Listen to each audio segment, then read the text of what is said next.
16ই জুলাই বৃহস্পতিবার দেখে নিন আজকের বাছাই করা সব গুরুত্বপূর্ণ খবর। শুরুতেই অল্প কিছু হেডলাইন্স। মমতাকে ছেড়ে ঋতব্রতর হাত কেন ধরলেন মদন, আসল কারণ জানালেন অধীর চৌধুরী। তসলিমা নাসরিন ইস্যুতে বিজেপিকে নিশানা নওশাদ সিদ্দিকীর, মেরুকরণের রাজনীতির অভিযোগ। অন্নপূর্ণা যোজনা নিয়ে প্রশ্ন তুললেন মমতা বন্দ্যোপাধ্যায়, কেন্দ্রের বিরুদ্ধেও তোপ। এছাড়াও রয়েছে আরো অনেক খবর। এবার আসছি বিস্তারিত সংবাদে। মদন মিত্র তৃণমূল কংগ্রেস ও দলের সমস্ত পদ থেকে ইস্তফা দেওয়ার ঘোষণা করার পর প্রাক্তন কংগ্রেস সাংসদ অধীর চৌধুরী বিদ্রোহী তৃণমূল বিধায়কদের তীব্র আক্রমণ করেন। তার দাবি, যারা বাগি সাজার চেষ্টা করছেন তারা আদতে দাগি এবং পুলিশের হাত থেকে বাঁচতেই নতুন দলে যোগ দিচ্ছেন। তিনি ব্যঙ্গ করে বলেন, রাজ্যে এখন পুলিশের সেবাশ্রয় শুরু হয়েছে, যেখানে পুলিশের রেড বা ডাক এড়ানোর সব ব্যবস্থা রয়েছে। অধীর চৌধুরী অভিযোগ করেন, মদন মিত্র আগে বিপ্লবীর মতো কথা বললেও পুলিশের রেড হওয়ার পর সব বদলে গিয়েছে। তিনি আরো দাবি করেন, চুরি বাটপারি করে ভয়ের মধ্যে থাকা ব্যক্তিদের জন্যই এই বিরোধী দল আশ্রয়স্থল হয়ে উঠেছে। অভিষেক ব্যানার্জির উত্থানের জন্য মমতা ব্যানার্জিকেই দায়ী করেন অধীর। তার বক্তব্য, মমতা ব্যানার্জির আশ্রয় প্রশ্রয় ছাড়া অভিষেক এত বড় জায়গায় পৌঁছতে পারতেন না। একই সঙ্গে তিনি বলেন, শুভেন্দু অধিকারীর প্রভাব বাড়ায় তাকে কাউন্টার করতেই অভিষেককে সামনে আনা হয়েছিল। তৃণমূলের বর্তমান পরিস্থিতি নিয়ে ব্যঙ্গ করে অধীর চৌধুরী বলেন, এখন নতুন রাজনৈতিক ব্যাকরণ তৈরি করতে হবে এবং ভবিষ্যতে ছাত্রছাত্রীদের কাছে প্রশ্ন আসতে পারে, তৃণমূল কংগ্রেস কয় প্রকার এবং কি কি। মদনের এই দল ত্যাগের আসল কারণ কি, আপনার কি মনে হয়? কমেন্ট করে জানান। তসলিমা নাসরিন ইস্যুতে বিজেপিকে নিশানা নওশাদ সিদ্দিকীর, মেরুকরণের রাজনীতির অভিযোগ। আগামী 1 আগস্ট রবীন্দ্র সদনে মৌলবাদ বিরোধী সাহিত্যিক অনুষ্ঠানে যোগ দিতে দীর্ঘ 20 বছর পর কলকাতায় আসছেন তসলিমা নাসরিন। তার আগমনের ঘোষণাকে ঘিরে রাজ্যের রাজনৈতিক মহলে তীব্র বিতর্ক শুরু হয়েছে। আইএসএফ বিধায়ক নওশাদ সিদ্দিকী বিজেপির কড়া সমালোচনা করে বলেন, সরকার অন্নপূর্ণা যোজনা, সস্তা বিদ্যুৎ, নারী নিরাপত্তার মতো নির্বাচনী প্রতিশ্রুতি পূরণে ব্যর্থ হয়েছে। মানুষের নজর ঘোরাতে এখন তসলিমা নাসরিনকে নিয়ে মেরুকরণের রাজনীতি শুরু করেছে। তার দাবি, এই ধরনের অনুষ্ঠান সাধারণ মানুষের জীবিকা ও নিরাপত্তার সমস্যা থেকে দৃষ্টি সরিয়ে দেওয়ার চেষ্টা। অন্যদিকে তৃণমূল কংগ্রেসের বিধায়ক আখরুজ্জামান অভিযোগ করেন, বিজেপি সরকার ইচ্ছাকৃতভাবে মুসলিম বিরোধী বক্তব্যকে প্রশ্রয় দিচ্ছে এবং এই অনুষ্ঠানের মাধ্যমে সাম্প্রদায়িক বিভেদ ছড়ানোর চেষ্টা চলছে। বিজেপি অবশ্যই এই ঘটনাকে বাক স্বাধীনতার জয় এবং মৌলবাদের কাছে মাথা নত করা রাজনীতির অবসান বলে দাবি করেছে। 2007 সালে তসলিমা নাসরিনকে ঘিরে কলকাতায় হওয়া হিংসাত্মক ঘটনার প্রায় 2 দশক পর তার প্রত্যাবর্তন নতুন রাজনৈতিক বিতর্কের জন্ম দিয়েছে। সাধারণ মানুষের মধ্যেও এই নিয়ে মিশ্র প্রতিক্রিয়া দেখা যাচ্ছে। কেউ মত প্রকাশের স্বাধীনতার পক্ষে, আবার কেউ সাম্প্রদায়িক উত্তেজনার আশঙ্কা করছেন। তসলিমা নাসরিন এই অনুষ্ঠানকে মৌলবাদের বিরুদ্ধে সাহিত্যিক প্রতিরোধ হিসেবে বর্ণনা করেছেন। মনের মতো বিধায়ক পেয়েছি, চুচুড়ায় বিজেপি এমএলএকে পাশে নিয়ে হাসি মুখে বললেন রচনা। তৃণমূলের টিকিটে জিতে বর্তমানে এনসিপিআই এর সাংসদ রচনা বন্দ্যোপাধ্যায় বুধবার চুচুড়ায় বিজেপি বিধায়ক সুবীর নাগের প্রশংসা করে বলেন, চুচুড়ায় মনের মতো বিধায়ক পেয়েছি। তিনি জানান, যে স্বপ্ন নিয়ে রাজনীতিতে এসেছিলাম তাতে ব্যাঘাত ঘটেছে, তাই দল পরিবর্তন করেছি। আমরা মোদিজি, অমিত শাহ, শুভেন্দু দার সাপোর্টার। হুগলি জেলা দিশা কমিটির বৈঠকের পর রচনা বলেন, দাদা ও মুখ্যমন্ত্রীর সহযোগিতা পেলে হুগলির উন্নয়ন হবে। তার কথায়, আমরা সবাই ভারতীয় জনতা পার্টির সাপোর্টার। আমরা জানি ভালো কাজ হবে। আগে কি হয়েছে, কি হতো না, সেসব করে এখন লাভ নেই। আমাদের লক্ষ্য এখন রাজ্যের উন্নয়ন। তৃণমূলের 21শে জুলাইয়ের শহীদ দিবস প্রসঙ্গে তিনি বলেন, দিনটি অত্যন্ত আবেগের এবং ভালো খারাপ তৃণমূলের বিভাজন না করে শহীদদের আত্মার শান্তি কামনায় পালন করা উচিত। দলবদল নিয়ে রচনা বলেন, তার রাজনৈতিক ব্যাকগ্রাউন্ড নেই। তিনি যে স্বপ্ন নিয়ে রাজনীতিতে এসেছিলেন সেখানে ব্যাঘাত ঘটায় দল পরিবর্তনের সিদ্ধান্ত নিয়েছেন। অন্য নেতারা কি মতামত দেবেন তা তাদের নিজস্ব বিষয় বলেও মন্তব্য করেন তিনি। এদিন চুচুড়ার বিজেপি বিধায়ক সুবীর নাগকে পাশে নিয়ে রচনা আবারও বলেন, চুচুড়ায় মনের মতো বিধায়ক পেয়েছি এবং ভবিষ্যতেও তার সঙ্গে যোগাযোগ রাখার বার্তা দেন তিনি। অন্নপূর্ণা যোজনা নিয়ে প্রশ্ন তুললেন মমতা বন্দ্যোপাধ্যায়, কেন্দ্রের বিরুদ্ধে তোপ। ফেসবুক লাইভে এসে প্রাক্তন মুখ্যমন্ত্রী মমতা বন্দ্যোপাধ্যায় একাধিক রাজনৈতিক ও জনস্বার্থের বিষয় নিয়ে বক্তব্য রাখেন। তিনি বলেন, বিরোধী দলে থাকাকালীন সংগ্রাম করেছেন এবং ক্ষমতায় থাকাকালীন কেন্দ্রীয় সরকার রাজ্যের জন্য বরাদ্দ অর্থ বন্ধ করে দিলেও তৃণমূল সরকার প্রায় 105টি সামাজিক প্রকল্প চালু করেছিল। তার অভিযোগ, বর্তমানে অনেক মানুষ ঠিকমতো খাবারও পাচ্ছেন না। অন্নপূর্ণা যোজনা প্রসঙ্গে মমতা বন্দ্যোপাধ্যায় দাবি করেন, সংবাদ মাধ্যমে দেখা যাচ্ছে কোথাও অন্নপূর্ণা ভান্ডারে একসঙ্গে 400-500 কোটি টাকা ঢুকেছে, আবার কেউ 1 মাস সুবিধা পাওয়ার পর আর পাচ্ছেন না। তার আরো অভিযোগ, লক্ষ্মীর ভান্ডারের সুবিধাভোগী প্রায় 1 থেকে 1.5 কোটি মা বোনের নাম অন্নপূর্ণা যোজনা থেকে বাদ দেওয়া হয়েছে। মিড ডে মিল নিয়েও তিনি বলেন, এই প্রকল্পের মাধ্যমে ছাত্রছাত্রীরা ডিম ও খাবার পেত, যার ফলে প্রাথমিক স্তরে ড্রপ আউট রেট শূন্যে নামিয়ে আনা সম্ভব হয়েছিল। পাশাপাশি হকার উচ্ছেদ প্রসঙ্গে তিনি বলেন, অনেক মানুষ হকারি করে জীবিকা নির্বাহ করতেন। কেউ ফাঁকা রাস্তায় হাঁটতে চাইলে হাঁটতে পারেন, তবে জীবিকার বিষয়টিও বিবেচনা করা প্রয়োজন। বাংলা পলিটিক্সের সমস্ত খবর প্রতিদিন সকালে দেখতে সাবস্ক্রাইব করুন আমাদের বি পলিটিক্স চ্যানেলটি। আর একটা লাইক করার অনুরোধ রইল, আপনার একটা লাইক আমাদের কাজ করার উৎসাহ অনেকটাই বাড়িয়ে দেয়। অভিষেকের জন্যই আমি জেলে গিয়েছি, মমতাকে জড়িয়ে অনুব্রত এও বললেন, ফোনে বলেছি তুমি কান দিয়ে দেখো। ঋতব্রত তৃণমূলের বৈঠকে যোগ দিতে যাওয়ার পথে অনুব্রত মণ্ডল দাবি করেন, ইডি সিবিআই এর মামলায় তাকে দীর্ঘ কারাবাসের জন্য এক ও একমাত্র অভিষেক বন্দ্যোপাধ্যায় দায়ী। তার কথায়, আমি জেলে গেলাম কেন, কার জন্য গেলাম, কি জন্য গেলাম? অভিষেক বন্দ্যোপাধ্যায়, ওর জন্যই জেলে গিয়েছি। তিনি বলেন, ঋতব্রত তৃণমূল, আমিও তৃণমূল, তবে বিধানসভা নির্বাচনের ফল প্রকাশের পর মমতা বন্দ্যোপাধ্যায় 4 বার তাকে ফোন করেছিলেন। অনুব্রতের দাবি, তিনি নেত্রীকে বলেছিলেন, চোখে দেখো না, না কানে দেখো তুমি, আর শুধরে যাওগা, অভিষেককে তুলে নাও। এছাড়া অনুব্রত মণ্ডল দাবি করেন, বীরভূম থেকে সরকার 3.5 কোটি টাকা রাজস্ব পেত, পরে কয়লার জন্য দিনে 40 লক্ষ টাকা দিতে হতো। 11ই জুলাই তিনি মমতা বন্দ্যোপাধ্যায়ের ঘনিষ্ঠ শিবির ছেড়ে আসল তৃণমূলে যোগ দেন। পরে তিনি বলেন, আগেও তিনি জেলা সভাপতি ছিলেন, আবার সেই দায়িত্ব ফিরে পেয়েছেন। বীরভূম থেকে সিপিএমকে সরাতে তার দীর্ঘ লড়াইয়ের কথা উল্লেখ করেন এবং দাবি করেন, তিনি কখনো কোনো অন্যায় করেননি, তাই মানুষ সবসময় তার পাশে ছিল। পাশাপাশি ভবিষ্যৎবাণী করে বলেন, আগামী দিনে তৃণমূলে আর কেউ থাকবে না, শেষ হয়ে যাবে। 21শে জুলাই কালীঘাট তৃণমূলের কর্মসূচিতে শর্ত সাপেক্ষে অনুমতি, স্থান ও সময় নির্দিষ্ট করল হাইকোর্ট।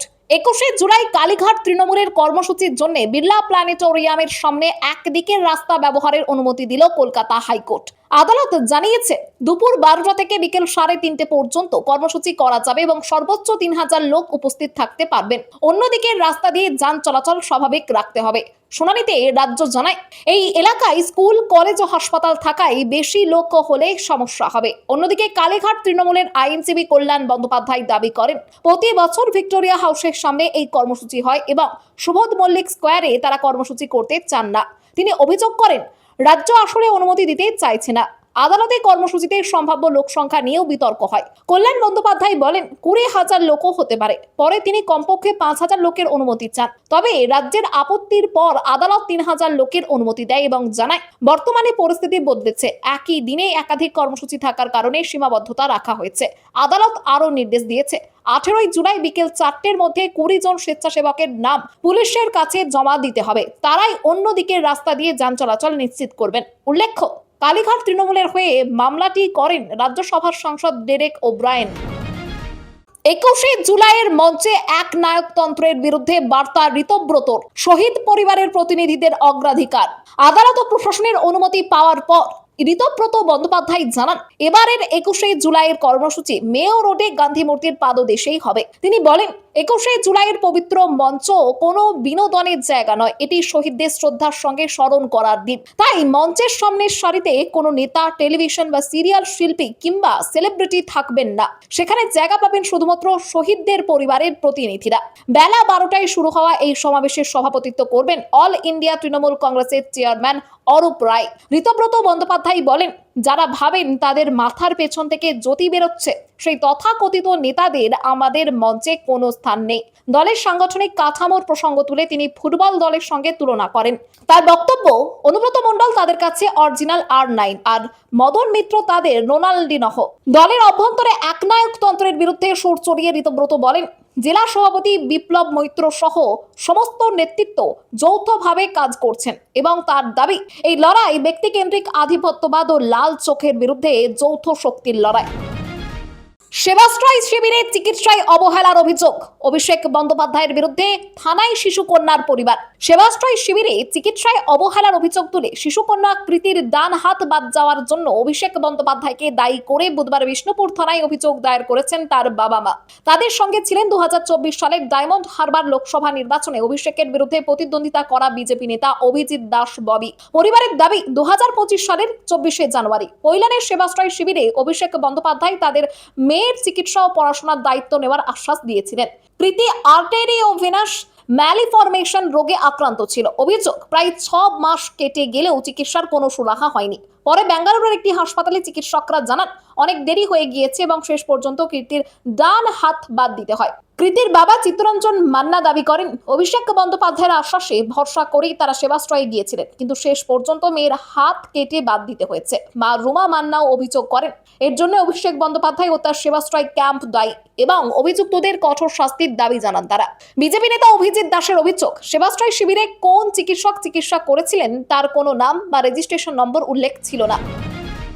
গলার স্বরের নমুনা দিতে লাগলো 98 মিনিট। এক পাতা স্ক্রিপ্ট, একবার দ্রুত একবার ধীরে পড়তে হয়েছে অভিষেককে। কলকাতা হাইকোর্টের নির্দেশ মেনে বুধবার বিধাননগর আদালতে কণ্ঠস্বরের নমুনা দেন অভিষেক বন্দ্যোপাধ্যায়। তিনি সকাল 11:49 আদালতে পৌঁছে দুপুর 1:27 বের হন। ম্যাজিস্ট্রেটের উপস্থিতিতে সিআইডি ও ফরেন্সিক আধিকারিকদের সামনে তার কণ্ঠস্বর রেকর্ড করা হয়। বিধানসভা নির্বাচনের প্রচারে ডিজে বাজানো মন্তব্যকে ঘিরে দায়ের হওয়া মামলার তদন্তে সিআইডি এই নমুনা সংগ্রহ করে। ফরেনসিক বিশেষজ্ঞদের তৈরি এক পাতার একটি স্ক্রিপ্ট তাকে দুবার পড়তে বলা হয়, একবার দ্রুত এবং একবার ধীরে। মোট প্রায় 5 মিনিটের কণ্ঠস্বর রেকর্ড করা হয় এবং পুরো প্রতিক্রিয়ার ভিডিওগ্রাফিও করা হয়েছে। অভিষেক বন্দ্যোপাধ্যায় প্রথম থেকেই কণ্ঠস্বরের নমুনা দিতে আপত্তি জানিয়ে কলকাতা হাইকোর্টে মামলা করেছিলেন। তার দাবি ছিল ওই বক্তব্য তারই বলে তিনি কখনো অস্বীকার করেননি, তাই আলাদা করে নমুনা সংগ্রহের প্রয়োজন নেই। তবে আদালত জানায় তদন্তে তাকে সহযোগিতা করতে হবে এবং নমুনা না দিলে তার রক্ষা কবচ বাতিল করা হবে। এরপর তিনি আদালতে উপস্থিত হয়ে কণ্ঠস্বরের নমুনা দেন। পাশাপাশি আদালতে আবেদন করেন এই নমুনা অন্য কোনো মামলায় ব্যবহার করা না হয়। অভিষেক বাঘের মতো লড়ছে, ওকে খারাপ বলা পিঠ বাঁচানোর বাহানা। দল ত্যাগীদের দুষে ফের ভাইপোর পাশে দাঁড়ালেন মমতা। তৃণমূলের একাংশের বিদ্রোহী নেতারা অভিষেক বন্দ্যোপাধ্যায়কে দলের বর্তমান পরিস্থিতির জন্য দায়ী করলেও ফেসবুক লাইভে এসে তার পাশে দাঁড়ালেন মমতা বন্দ্যোপাধ্যায়। তিনি বলেন অভিষেককে খারাপ বলাটা বাহানা হয়ে গিয়েছে। তার দাবি অভিষেকের সব অন্যায় ক্ষমা হয়ে গিয়েছে, সে আজ লড়ে যাচ্ছে বাঘের মতো। মমতা দাবি করেন তৃণমূলের যারা এখনো তার সঙ্গে রয়েছেন তারাই দলের সোনার খনি। তিনি বলেন যদি তিনি নিজে সেটিং করে নিতেন তাহলে দলের কর্মীদের এত অত্যাচার সহ্য করতে হতো না। তিনি বলেন আমি 3টে জেনারেশন তৈরি করেছি, যে প্রজন্ম আমার সঙ্গে এখনো আছে তারা আগামী দিনে করবে, আমি তাদের মাথার উপর ছাতার মতো থাকবো। মদন মিত্রের নাম না করে মমতা জানান তিনি আগের দিনই ইডির তলবের কথা জানিয়ে তাকে বার্তা পাঠিয়েছিলেন। সেই বার্তা পাওয়ার পরেই কালীঘাট তৃণমূলের সব পদ থেকে তাকে সরিয়ে দেওয়া হয়েছিল বলে দাবি করেন তিনি। প্রায় 11 বছরের সম্পর্কের পর বিয়ে শঙ্কুদেব পণ্ডা ও স্বর্ণালী সরকারের। সামনে এলো প্রেমের কাহিনী। দীর্ঘদিনের প্রেমের গুঞ্জনে শিলমোহর দিয়ে 12ই জুলাই 7 পাকে বাধা পড়ছেন বিজেপি নেতা পরিচালক শঙ্কুদেব পণ্ডা ও সাংবাদিক স্বর্ণালী সরকার। গঙ্গাবক্ষে একটি ফ্লোটেলে তাদের বিয়ের আসর বসে। এরপর থেকেই তাদের প্রায় 11 বছরের সম্পর্ক নিয়ে কৌতূহল বেড়েছে। জানা যায় শঙ্কুদেব ছাত্রনেতা থাকাকালীন সময় থেকেই স্বর্ণালীর সঙ্গে তার পরিচয়। সময়ের সঙ্গে সেই বন্ধুত্ব আরো গভীর হয়। 2018 সালে শঙ্কুদেব বিজেপিতে যোগ দেওয়ার পর দুজনের মধ্যে সাময়িক দূরত্ব তৈরি হলেও 2019 সাল থেকে আবার কাছাকাছি আসেন তারা। পরিবারের চাপে 2022 সালে আংটি বদল করেছিলেন তারা, যদিও বিষয়টি গোপনই ছিল। পরে বিয়ের সিদ্ধান্ত থেকে সরে আসেন। গত বছর স্বর্ণালী আইডিএফ এর মাধ্যমে একাই মা হওয়ার সিদ্ধান্ত নেন। যমজ কন্যা সন্তানের জন্মের সময় এবং পরবর্তী জটিল পরিস্থিতিতে শঙ্কুদেব তার পাশে ছিলেন। এমনকি কন্যা সন্তানদের অন্নপ্রাশনেও বাবা হিসেবে সমস্ত রীতি পালন করেছিলেন বলে জানা যায়। শেষ পর্যন্ত সব ভুল বোঝাবুঝিতে দূরে সরিয়ে রেখে দুজনেই বিয়ের সিদ্ধান্ত নেন। তাদের বিয়েতে উপস্থিত ছিলেন মুখ্যমন্ত্রী শুভেন্দু অধিকারী, কেন্দ্রীয় শিক্ষা প্রতিমন্ত্রী তথা সাংসদ সুকান্ত মজুমদার, রাজনীতির একাধিক বিশিষ্ট ব্যক্তি এবং সংবাদ জগতের বহু পরিচিত মুখ। প্রায় 11 বছরের সম্পর্কের পর নতুন জীবনের সূচনা করেন শঙ্কুদেব পণ্ডা ও স্বর্ণালী সরকার।